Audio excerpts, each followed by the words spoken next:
Vamos a empezar entonces con este tema del día de hoy. Como lo vemos aquí, se titula El yo de la traición. Una conferencia tanto interesante como importante. Así como es de interesante, es de importante y valiosa para el trabajo interior. Cuando yo estudio este tema, me digo a mí mismo qué sería de mí si no estaría esta conferencia en el temario. Porque me aclara cosas esenciales, me da a ver puntos fundamentales que si no los estudiaría, tal vez ya no estaría en este camino. Porque me hubiera engañado a mí mismo. Esta conferencia entonces nos invita a estudiar este fenómeno que se llama la traición y ver cómo este fenómeno se manifiesta en todos nosotros sin que nos demos cuenta, afectando nuestro recorrido por el camino del despertar. Porque la traición nos lleva a traicionar, a traicionarnos a nosotros mismos en este camino, que es el camino de nuestro propio despertar. Para profundizar en este tema, en esta enseñanza, comprender este fenómeno de la traición, tenemos que estudiar directamente la vida de Jesús de Nazaret. Tenemos que ver que la vida literal que vivió el Maestro Jesús tiene un mensaje simbólico. Todos los episodios reales de la vida de Jesús, además de haber sido hechos reales, cosas que ocurrieron realmente, contienen un mensaje oculto. Un mensaje esotérico, un mensaje simbólico que tiene que aprender a interpretar la persona que está recorriendo el camino, el aspirante a la sabiduría, porque son las pistas de su propio camino. Entonces, por ejemplo, así como Jesús curó a los ciegos, y eso fue un hecho real, un episodio real de su vida, esta enseñanza tiene una enseñanza simbólica, esotérica, nos habla del trabajo interior. Jesús podía curar la vista, devolver la vista, curar las enfermedades. Y esta enseñanza nos dice que la fuerza del Padre, la fuerza del Cristo, la fuerza de Dios que habita en todos nosotros también, tiene el poder y la capacidad de curar nuestra propia ceguera espiritual. Ceguera del alma causada por la ignorancia que recogimos del mundo, ignorancia de nuestra falta de observación y comprensión. La fuerza del Padre que está en nosotros tiene la capacidad de curar nuestra enfermedad psicológica, mental, emocional. A veces uno ve este trabajo y dice, ¿cómo voy a disolver el ego? Esto parece imposible. Tengo tantos defectos, tengo tanto egoísmo, tengo tanta ignorancia, acarreo un degeneramiento. Lo que para el hombre es imposible, para Dios no es imposible. Eso nos dice esta enseñanza. Y así hay muchas enseñanzas. Entonces tenemos que ver que los episodios de la vida de Jesús son los mismos episodios que el iniciado en el despertar de la conciencia, en estos trabajos, tiene que vivir en su interior, si realmente quiere alcanzar la salvación. Cuando hablamos de salvación, nos referimos a un profundo despertar de conciencia, a un auténtico despertar de conciencia, verdadero, que va más allá de ser una buena persona. Puedo ser consciente de cosas que tengo que cambiar en mi vida, puedo ser consciente de cosas que hago mal y las tengo que dejar de hacer, puedo ser consciente de cambios que tengo que hacer en mi alimentación, perfecto, pero esto va más allá. Nos habla de la posibilidad que tenemos todos los seres humanos de despertar la fuerza crística que hay en nosotros, que es la misma fuerza que tenía Jesús. Y fusionarnos con esa fuerza, quedarnos con esa fuerza. Habitar en esa fuerza, impedir que se nos vaya esa fuerza. Entonces, así como Jesús curó a los ciegos, nació en un pesebre, caminó sobre las aguas, cargó la cruz, nosotros tenemos que hacer lo mismo, de manera simbólica en nuestro interior. Jesús nació en un pesebre y eso tiene una enseñanza simbólica. ¿Cuál puede ser? La humildad. El Hijo de Dios o Dios mismo nació en un establo, en el lugar más ordinario, más humilde, no nació en un palacio. Y eso nos dice que la fuerza crística en nosotros nace en la humildad y no puede nacer si no hay humildad.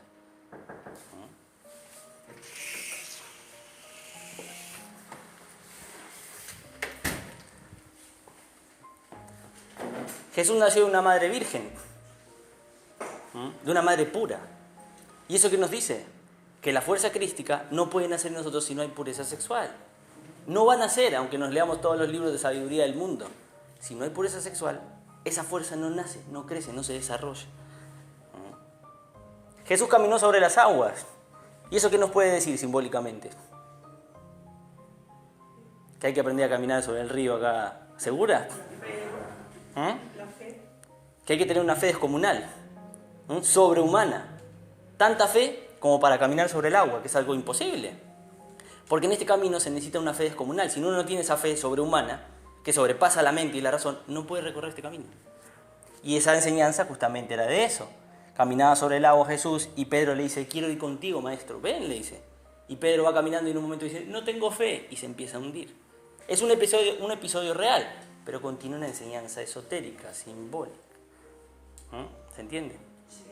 Así como Jesús cargó la cruz, murió y resucitó, nosotros tenemos que aprender a cargar nuestra propia cruz. Morir y resucitar espiritualmente cada día de nuestra vida, si queremos que esa fuerza despierte en nosotros. ¿Vale?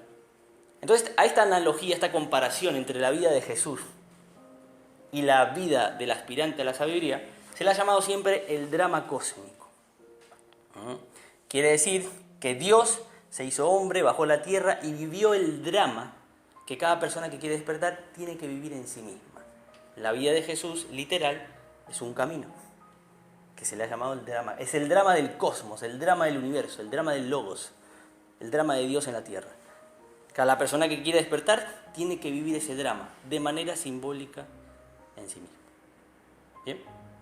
Ahora, en esta conferencia titulada El yo de la traición, nos vamos a enfocar solamente en los episodios del drama cósmico que están vinculados a la traición, que se llama el yo de la traición. Episodios famosos de la Semana Santa. Esa semana la vivimos cada semana y cada día los aspirantes del camino del despertar en nuestro interior, de manera simbólica. Es la semana que nos muestra a los traidores que entregaron a Jesucristo la crucifixión, que son los traidores o enemigos que tenemos que descubrir en nuestro interior de manera simbólica, análoga, porque son los que están matando todo el tiempo nuestra conciencia y no nos dejan progresar en este camino.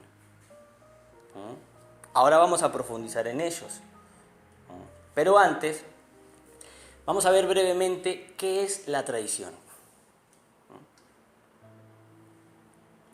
¿Qué es la traición?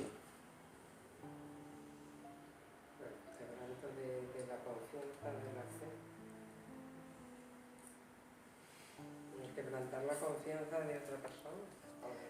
Podemos decir que la traición es la falta que comete una persona que no cumple su palabra. Algo muy sencillo. Una persona que no guarda la fidelidad que debería haber guardado, que sabía que tenía que guardar.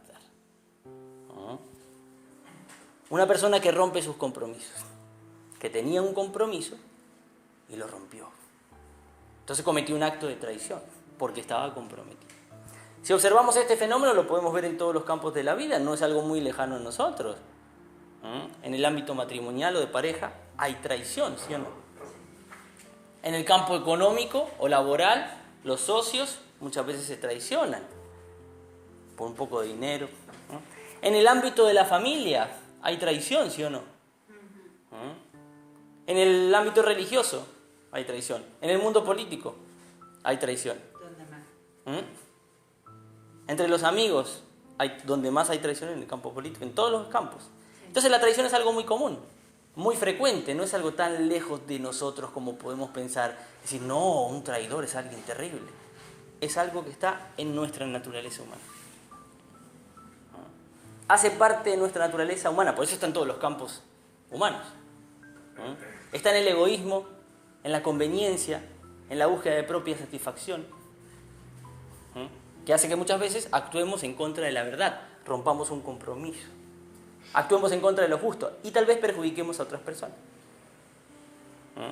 Por eso en nuestro mundo social se establecen contratos, se piden nóminas, se firman garantías,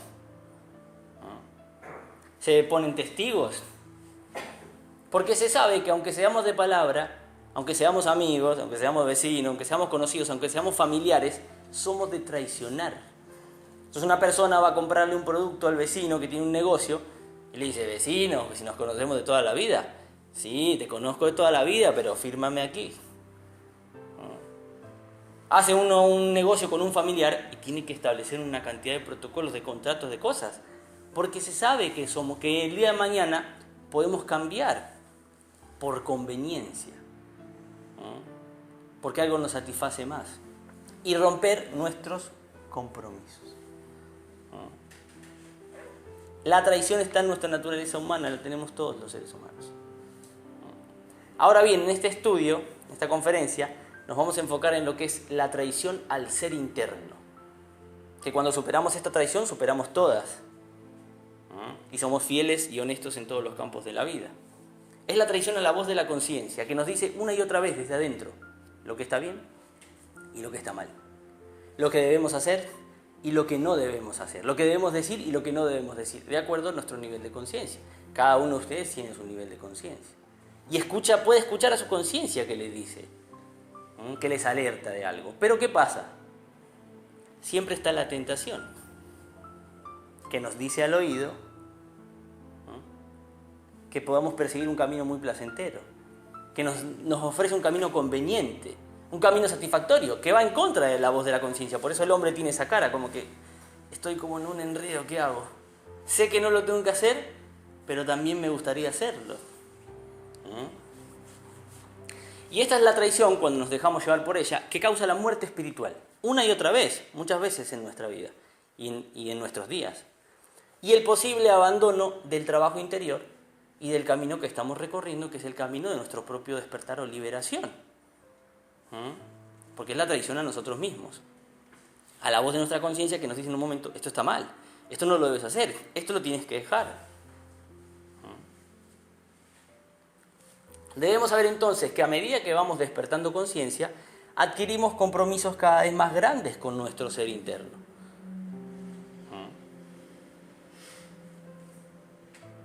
Lo que antes para mí era algo de todos los días, algo normal, algo que yo ignoraba, ahora puede ser un grave error, ¿sí o no? Ahora puede ser un acto de traición. Antes yo no me daba cuenta, era un ignorante, estaba dormido, no sabía lo que hacía. Pero cuando voy despertando, voy adquiriendo un compromiso cada vez más grande con mi ser, con la sabiduría que voy desarrollando, porque me doy cuenta de que lo que antes yo pensaba que estaba bien, está mal. Que lo que antes era algo normal para mí, ahora me doy cuenta que no es normal y es perjudicial, tanto para mi cuerpo como para mi mente, para mis estados internos, para mi conciencia y para el camino que estoy recorriendo. Entonces cada uno de nosotros tiene un compromiso, un nivel de compromiso. Y a medida que va despertando, se compromete cada vez más. Y eso es una responsabilidad que nos da el ser, porque a la vez que nuestro ser nos da sabiduría, nos pone en la mano una responsabilidad. ¿Queremos sabiduría, sí o no? ¿Queremos ser sabios? Eso viene con una responsabilidad que tenemos que aprender a asumir para cumplir con esa sabiduría y vivir acorde a esa sabiduría y avanzar en el camino del despertar. Entonces, para profundizar en este tema tenemos que ver cuáles son esos personajes que nos llevan a traicionar, que llevaron a Jesús a la crucifixión. ¿Cuáles son? ¿Quién lo sabe? Históricos. Judas, Pilato, y los sacerdotes judíos. Los traidores de Jesús fueron Judas, Caifás y Pilato, en esta historia. Que tienen un símbolo, simbolizan enemigos internos en nosotros mismos. Los enemigos externos de Jesús simbolizan los enemigos internos de nuestro Cristo interior, de la conciencia, que están todo el tiempo intentando matar a nuestra conciencia.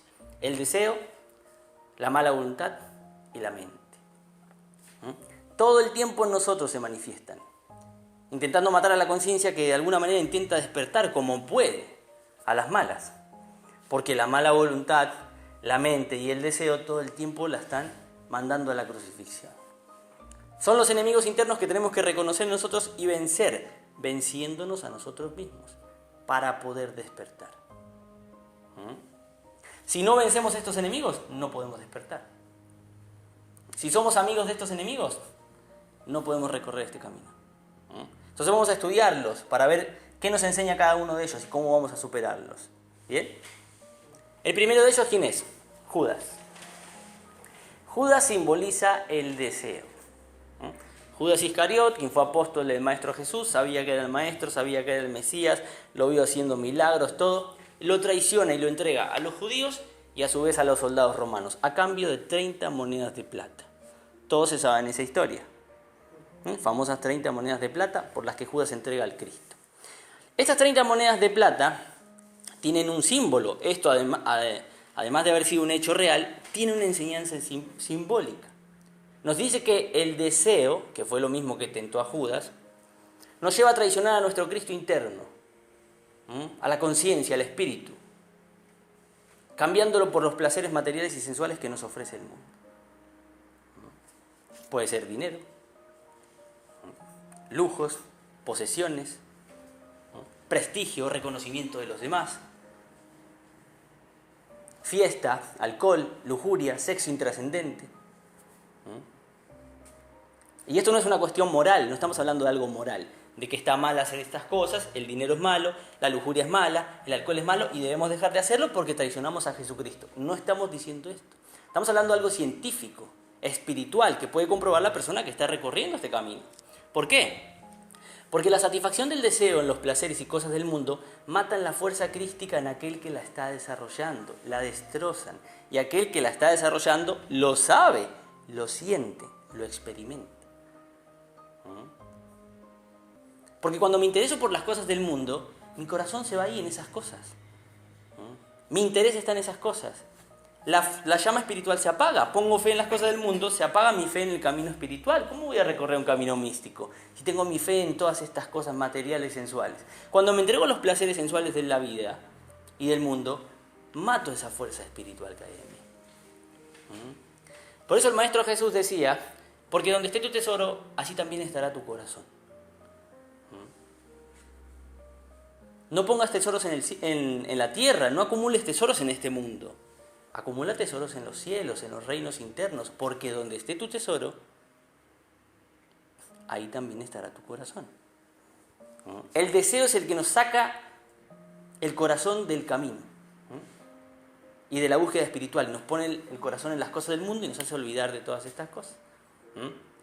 Debemos comprender que toda nuestra fuerza de voluntad, ánimo, interés, energía, se derrochan y se pierden cuando perseguimos deseos. Deseos mundanos, deseos de yoes. En el deseo hay una fuerza. El deseo es la fuente de toda la fuerza. En el deseo se manifiesta una fuerza muy poderosa. El deseo es la fuerza que mueve al mundo. Nos hace ir a trabajar, montar una empresa, ir, venir, viajar, conquistar una chica, hacer de todo.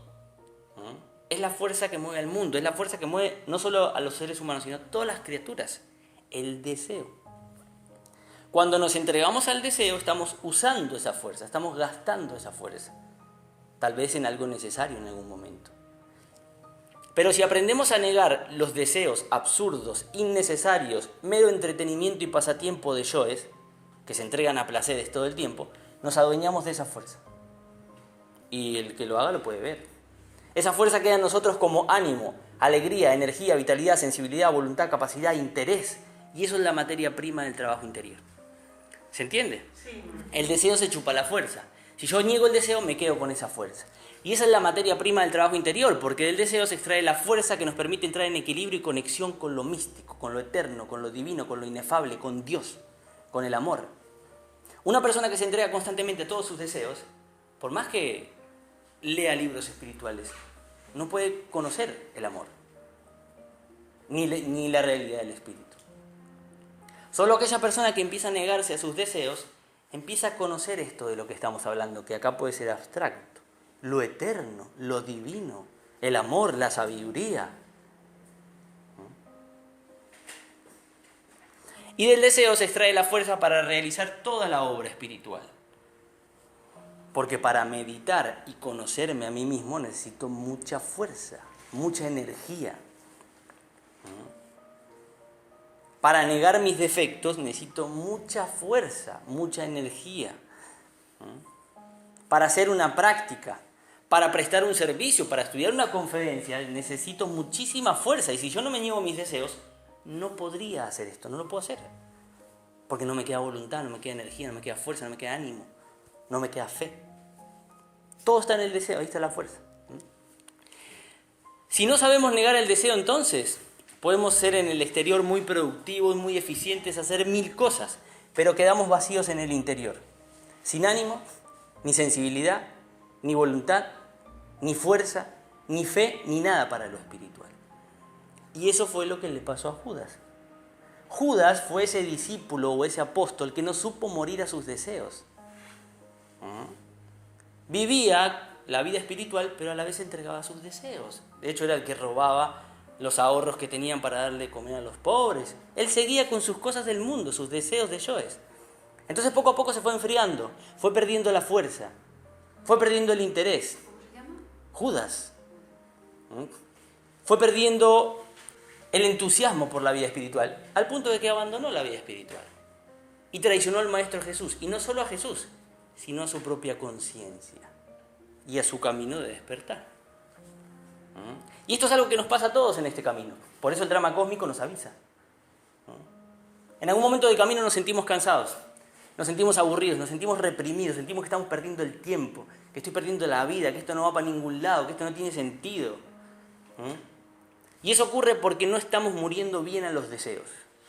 Los deseos nos están robando toda la fuerza. Un deseo por acá, entretenimientos, pasatiempos, lujuria, proyectos del ego, placeres.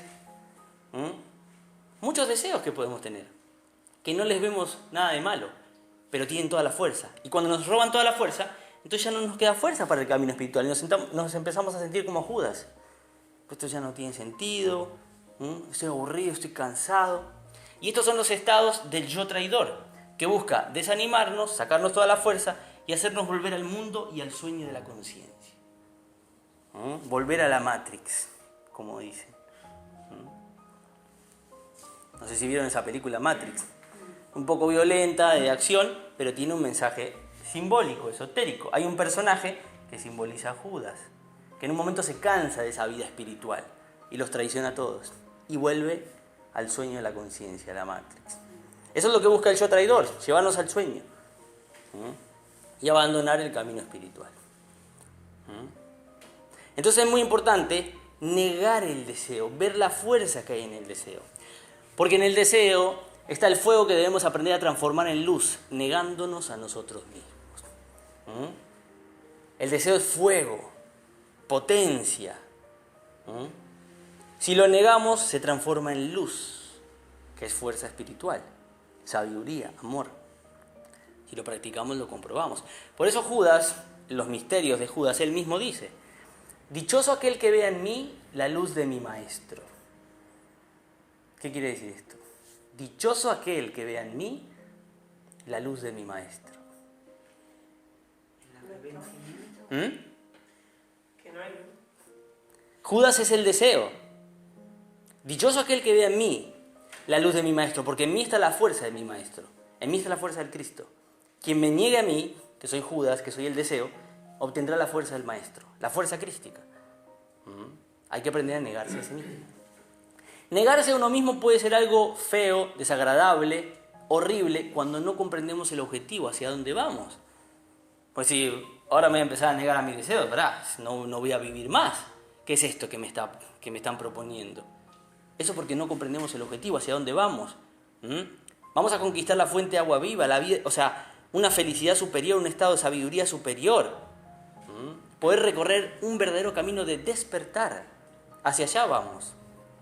Y por eso Jesús decía: el que pierda su vida, la hallará, la encontrará la vida eterna. Otra cosa que la gente no conoce, los hombres normales no conocen. Y el que gane su vida en el mundo, la perderá. Porque perderá la vida del alma, que es la vida que está proponiendo encontrar Jesús. Y lo mismo enseñaba Buda. Porque Buda decía que el nirvana era el estado de ausencia de deseo. Cuando no hay deseos, no hay apego a ningún deseo. Ese es el nirvana, el estado de la iluminación. Que es lo mismo que perder la vida, dejar todos los deseos. Que desde la mente diría, no, a Buda le decían que era nihilista, estaba loco. Claro, parece una locura. Pero cuando uno lo practica y lo vive, ve que es otra cosa. Encuentra una paz muy profunda, un estado de conciencia muy profundo, una conexión con esa fuerza divina, y entonces empieza a recorrer el verdadero camino del despertar, no un camino intelectual, porque hoy en internet hay mucha información y todos podemos saber de espiritualidad, pero eso es otra cosa. Judas, el primer traidor. El segundo que vamos a estudiar es Caifás, que simboliza la mala voluntad. Caifás era el sumo sacerdote de los judíos en aquella época, que es como si sería el Papa ahora para nosotros, sacerdote más elevado de la religión judía, que enjuicia a Jesús y lo condena de blasfemo, porque Jesús dice ser el Hijo de Dios. Entonces Judas lo entrega, lo agarran, lo llevan al Sanedrín, al templo judío, lo empiezan a cuestionar y en un momento Caifás le dice: ¿tú eres el Hijo de Dios? ¿Es verdad que tú dices que eres el Hijo de Dios? Y Jesús no puede mentir y le dice: tú lo has dicho. Entonces Caifás se rompe todas las vestiduras en un grito de ira y dice: blasfemia, irreverente, loco, demente, lo que estás diciendo es una mentira. Y le dan una buena paliza, los religiosos espirituales. Después de darle una buena paliza, lo derivan al gobernador romano Pilato, que ahora vamos a estudiar, para que haga justicia, castigándolo con la muerte, porque en aquella época el que cometía un acto de blasfemia era castigado con la muerte. Pero Caifás y sus seguidores, los sacerdotes, bien sabían que Jesús era una persona especial, excepcional. Era un profeta y más que un profeta, porque ellos conocían las obras de Jesús. Durante esos 3 años estuvieron persiguiéndolo a ver todo lo que hacía. Lo escuchaban en el templo hablar, escuchaban la sabiduría con la que hablaba, la autoridad con la que hablaba, la profundidad con la que hablaba, el conocimiento que tenía de la ley de Moisés. Los milagros que hacía, porque Jesús hacía todo visiblemente, a puerta abierta. Curaba a los enfermos, a los ciegos, a los paralíticos, adelante de ellos. En una ocasión se murió Lázaro, que era un judío, pasaron 4 días y Jesús fue y lo revivió, y fueron los fariseos atrás a ver, lo sacó de la tumba, lo estaban viendo, sabían todo, Jesús estaba en la boca de todos en aquel entonces. Juan el Bautista, al que consideraban estos judíos un profeta, dijo: el que viene después de mí es el Mesías, y Jesús es el Mesías, de hecho era el primo de Juan el Bautista. Entonces todo esto se sabía. Pero ¿qué pasa? A Caifás y a los fariseos no le convenía que Jesús fuera el Mesías, porque la enseñanza de Jesús era muy revolucionaria, radical, auténtica, verdadera, y representaba una amenaza para el estilo de vida intrascendente que llevaban los judíos. Un estilo de vida mundano, un estilo de vida corrupto, porque la religión estaba corrupta. Representaba una amenaza para el sistema religioso que estaba establecido, porque si Jesús era el Mesías, se caía todo, había que cambiar todo. Caifás, bájate de la silla y esto cambia completamente. De hecho, el mismo Jesús los enfrentaba y les decía: hipócritas, raza de víboras, porque cuelan el mosquito pues se tragan el camello. ¿Y a quién le gusta que le digan eso en la cara? Porque lavan la copa por fuera y no la lavan por dentro. Por fuera se muestran con los flecos muy largos, van por las plazas, le gusta que le digan maestro, rabí, pero por dentro están llenos de pecados, de podredumbre. ¿A quién le gusta que le digan eso? Entonces estos tipos lo odiaban, lo querían bajar. De hecho era una trampa esto que le tenían hace bastante tiempo. Entonces lo condenan de blasfemo porque se lo quieren sacar de encima. Porque el Mesías que llegó en un momento no era el Mesías que ellos esperaban, que estaban esperando los judíos hace tanto tiempo. Pero cuando llegó no era lo que esperaban, porque el Mesías no se va a acomodar a la vida corrupta y mundana que tienen ellos, sino que el Mesías es el Mesías, viene a decir la verdad. De la misma manera, entonces, toda esta historia tiene un mensaje simbólico y nos dice que el despertar de la conciencia muchas veces no es lo que nosotros esperamos, como el Mesías no era lo que esperaban.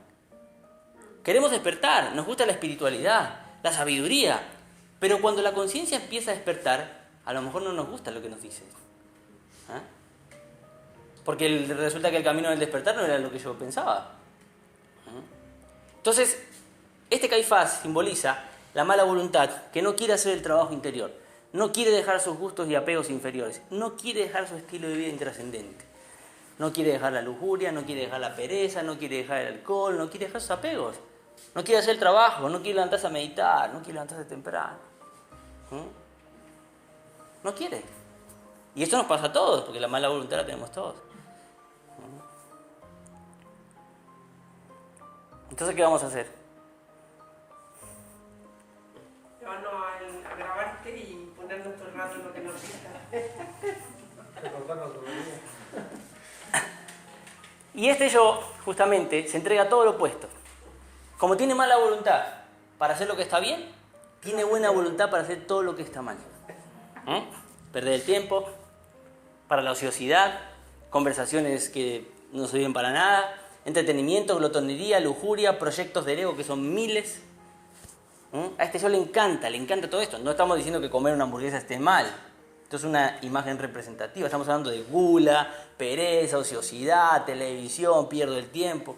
Para eso tengo todo el tiempo del mundo. Toda la voluntad. Pero para sentarme 5 minutos a meditar, ¡oh, qué pereza!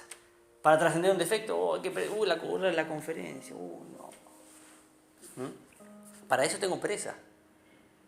Pero para estas cosas no tengo pereza. Me dicen, vamos al cine, vamos a tomar un helado, vamos de compras. Vamos ya mismo. Pero no estaba muerto de pereza, se me pasó todo. Este yo es así. Tiene mala voluntad y buena voluntad para todo lo que está mal. Entonces, el yo Caifás es ese fariseo interior que todos tenemos, que nos lleva a utilizar la espiritualidad por orgullo, por vanidad, para decir soy espiritual y quedar espiritual delante de los demás, pero que no practica lo que predica. Así eran los fariseos. El mismo Jesús decía, hagan todo lo que ellos dicen, pero no vivan como ellos viven. Porque tienen conocimiento de la ley de Moisés y dicen todo perfecto, pero hacen cualquier cosa por detrás. Entonces tenemos que reconocer a este traidor en nuestro interior. Lo primero que tenemos que hacer es reconocerlo. Descubrir y reconocer nuestra propia negligencia y mala voluntad, que a veces no queremos aceptar. Todos la tenemos. Si no la reconozco, no la puedo cambiar. Lo primero que tengo que hacer es reconocerla. Ver mi propia mala voluntad hacia el trabajo interior, hacia el cambio. Reconocerla y empezar a hacer esfuerzos y sacrificios voluntarios, conscientes. ¿Para qué? Para dejar de hacer lo que está mal y para empezar a hacer lo que está bien. No en base a un precepto moral, sino lo que me dice mi conciencia. ¿Sí? Yo sé, cada uno lo sabe. Cada uno tiene una conciencia y un nivel de ser. Y la conciencia me dice en un momento, eso está mal. Entonces tengo que tener el valor, haciendo un esfuerzo, un sacrificio, y dejar de hacerlo. La conciencia me dice, al trabajo, vamos a hacer esto, levántate. Tengo que hacer un esfuerzo, un sacrificio. Y entonces hacer lo que hay que hacer. Entonces así voy a ir venciendo a este traidor. Si me hago amigo de este traidor y me gusta la mala voluntad, me engaño a mí mismo y nunca voy a cambiar. Nunca voy a avanzar y progresar en este camino. La vida entonces nos exige, cada día, cada momento, cada situación, ser o no ser. Esa es la cuestión. Cada día, cada situación, ustedes se van a dar cuenta, cada situación de nuestra vida, cada evento,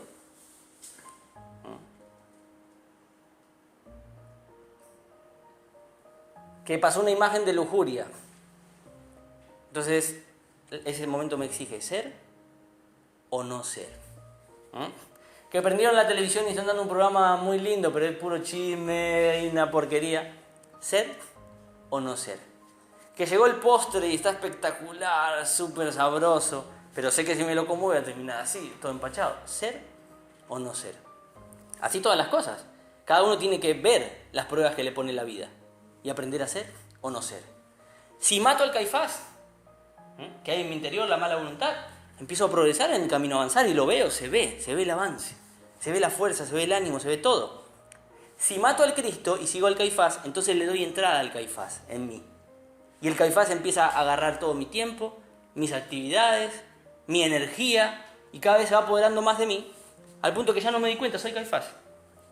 Ya no me di cuenta, soy un fariseo, digo lo que no hago, me corrompí en la espiritualidad. Ni me doy cuenta, porque estoy dormido en ese yo. Entonces hay que aprender a matarlo, para que no nos mate él a nosotros, a esa fuerza crística. ¿Bien? Este es el segundo enemigo o traidor que tenemos que aprender a vencer. Y el tercero, que vamos a estudiar, es Poncio Pilato, que simboliza la mente. Pilato, en aquella época, era el gobernador romano de la provincia de Judea, que tiene que decidir qué es lo que se va a hacer con Jesús. Porque se lo llevan a él lo que se va a hacer. Entonces Pilato lo cuestiona, lo interroga a Jesús en privado y no le encuentra gran culpa, lo considera un hombre inocente. Tal vez un loco, pero no le encuentra ningún gran pecado, gran culpa. Entonces lo manda a azotar, que le den unos azotes. Y lo traen, entonces lo pone ahí delante del pueblo y dice, ya está, ya lo azoté, ¿qué quieren que haga con él? Pero el pueblo y los judíos estaban re locos, que lo maten, que lo crucifiquen. Blasfemo, demonio. Entonces Pilato le decía, pero es un hombre inocente, no hizo nada, no hizo nada, no es ningún peligro para nadie. Lo culpan de algo que no... Pero el pueblo seguía. Entonces Pilato, viendo que la cosa no avanzaba, que no iba para ningún lado y que encima se levantaba el disturbio, hace traer una pila con agua y se lava las manos adelante de todos diciendo: inocente soy de la sangre de este justo. Lo que vayan a hacer es asunto de ustedes.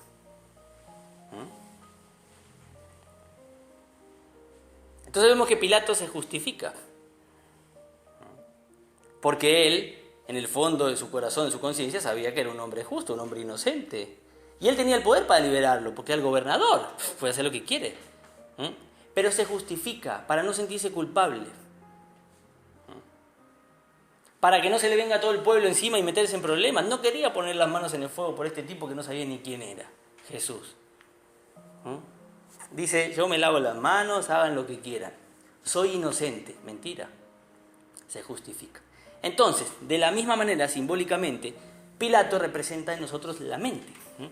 La mente que siempre está justificando todos nuestros defectos, todos nuestros deseos, vicios, malos hábitos, malas costumbres, yoes, apegos, para entregarse a ellos sin sentir culpa, sin sentir ningún remordimiento, porque la conciencia del fondo tal vez me dice, eso está mal, pero mete una justificación rápida y, como está esta mujer ahí. Pero si lo hace todo el mundo, si esto está aceptado ya, la sociedad va cambiando, no tenemos que estar en los tiempos de antes. Lo hago una sola vez cada tanto, merezco un recreíto, un descanso, tanto que trabajo espiritualmente. Voy a mi ritmo. Mañana empiezo. Siempre hay una justificación. Si no el lunes, como la dieta. Poco a poco. Jesús no tomaba vino. ¿Qué me vienen a decir a mí? A veces la gente dice eso. ¿Qué están diciendo? Eso no me lo sabía, Hay gente peor, hay gente que mata, hay gente borracha, hay gente delincuente, pero yo no estoy haciendo nada. Estoy mirando un ratito pornografía. Entonces eso lo hacen todos. Justificaciones, excusas que usamos o que usa nuestra mente rápidamente para poder entregarse al pecado, al deseo, al vicio, al hábito, al defecto. Y justificamos todo, la ira, la pereza, el orgullo, todo. Entonces la mente es el enemigo del cambio, el enemigo de la evolución, del progreso interior. Porque la persona que se justifica no cambia jamás. La persona que se acostumbra a justificarse no cambia nunca. Porque siempre encuentra una buena excusa para su defecto. Justifico la pereza, no, es que estoy recansado. Justifico la gula, no, es que tengo un hambre. Justifico la ira, no, es que me gritó, ¿cómo no le voy a pegar? Si me gritó, me dijo de todo, me dijo que era un inútil. Siempre hay una justificación, entonces nunca cambiamos. Justifico la lujuria, es que mi cuerpo lo necesita, siempre hay una justificación. Entonces es el enemigo del cambio. Porque si yo me estoy justificando todo el tiempo, o soy amigo de mi mente, me dejo llevar y me justifico, entonces nunca cambio, justifico el orgullo. La mente es lo que nos hace ser tercos, empecinados, y no poder cambiar, no poder trascender ningún defecto. Entonces, si queremos vencer a este traidor, que es Pilato, que simboliza nuestra mente, tenemos que ser muy serios en el trabajo interior, muy sinceros, muy serios en esto, tan serios como somos cuando perseguimos el dinero, somos muy serios para eso. Tenemos que ser tan serios en el trabajo interior. Muy sinceros con nosotros mismos, dejar de justificarnos, dejar de ser amigos de la mente, dejar de escuchar la mente y justificarme, pues si no nunca voy a cambiar, y empezar a ver mis defectos como son, defectos, y empezar a ver mis excusas como son, excusas que uso para no cambiar.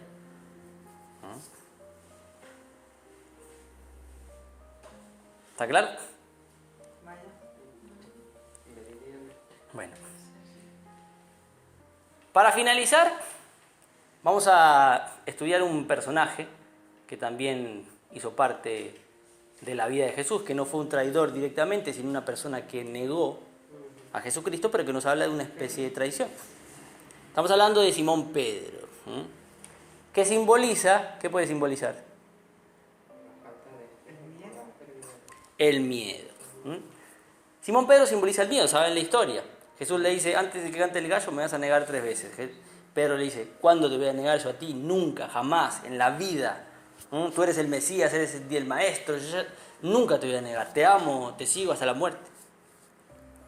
Pero luego cuando lo atrapan a Jesús y lo llevan los soldados romanos, Pedro se va atrás, todo desesperado, y le preguntan, unas personas que están por ahí, este es el apóstol que estaba con, este es el seguidor de Jesús, yo lo conozco. No lo conozco. Sí, tú eres, no, lo niega. Y así lo niega 3 veces. Y cuando lo niega la tercera, canta el gallo. Cuando canta el gallo, este tipo se le haga llorar y dice, no, tenía razón el maestro lo que dice. Entonces Pedro simboliza el miedo, que son los miedos que se nos presentan a nosotros en nuestra mente en base al camino de la sabiduría, en relación al camino del despertar. Miedo al día de mañana, ¿qué voy a hacer? ¿De qué voy a vivir? Miedo al futuro, miedo qué van a decir de mí los demás. Porque ¿qué van a decir de mí si hago estos cambios? Mis amigos, mis conocidos, mis familiares. Miedo a ser un pobre, a ser un tonto. Miedo a estar equivocado y tal vez me meto por este camino a hacer todas estas cosas y después me perdí la vida. Hay muchos miedos. Y todos esos miedos son miedos imaginarios que proyecta nuestra mente. No son reales. Tenemos que enfrentarlos, meditarlos para ver que no son reales. Entonces los podemos trascender. Y podemos trascender a este yo Pedro que tenemos todos adentro. Y seguir en pie sin que un miedo nos saque del camino. ¿Quedó claro entonces todo el tema? Terminamos entonces. ¿Alguna pregunta?